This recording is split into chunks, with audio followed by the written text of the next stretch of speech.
Nježan cvijet.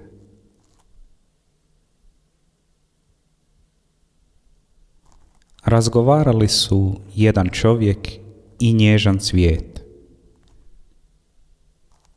Reci mi, zašto si ovdje? Upita čovjek.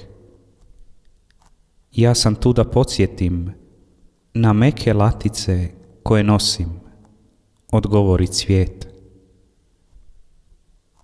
Ali odnijeće ih oluja i prvi vjetar, primijeti čovjek. Neka tako bude, očito sam takav trebao biti. Ovaj svijet je borba, treba se boriti, odvrati čovjek. Borba je uvijek u srcima našim, u dobru i zlu, u miru i ratu, zaokruži cvijet.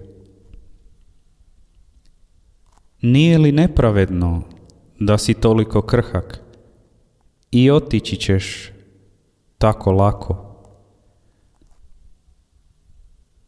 Svakome je njegovo nepravedno, dosta je svakome čovjeku njegova zla, odgovori cvijet.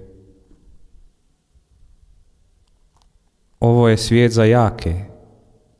Koja je tvoja snaga? Upita čovjek. Snaga mi je u onome što nemam, jer kad bih imao više, moje latice i moja stabljika bi se raspale. Kada čovjek posadio me, iznikao sam pred njim poput izdanka. Ljepote ni snage ljudske nije bilo na meni. Bio sam drugačiji.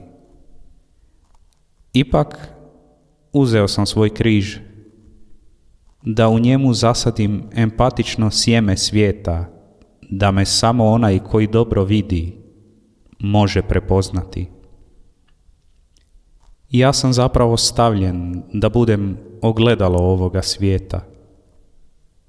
Dok vi, počesto grubi i zli, budete hodali neoprezno dolinama ovoga svijeta, naići ćete na mene i braću moju malenu. Ja i braća moja malena, mi smo sol zemlje i svjetlost svijeta. Mi smo začin ovoga neempatičnog svijeta. Začin svijeta? Pa nisi ti hrana ovoga svijeta, odgovori čovjek.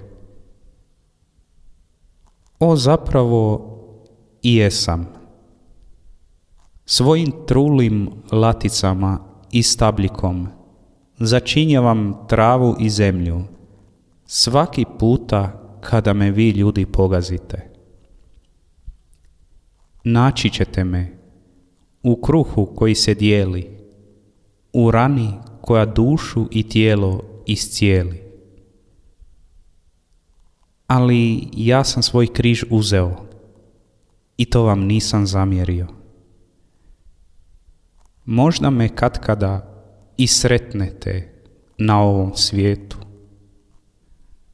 Naći ćete me u empatičnim riječima i očima, u siromašnim i samotnim noćima. Inspirirano iz Izaija 53 od 2 do 3, izrastao je pred njim poput izdanka, poput korijena iz zemlje sasušene. Ne biješe na njem ljepote ni sjaja da bismo se u nj zagledali, ni ljupkosti da bi nam se svidio. Prezren biješe odbačen od ljudi, čovjek boli, vičan patnjama, od kog svatko lice otklanja, prezren biješe odvrgnut.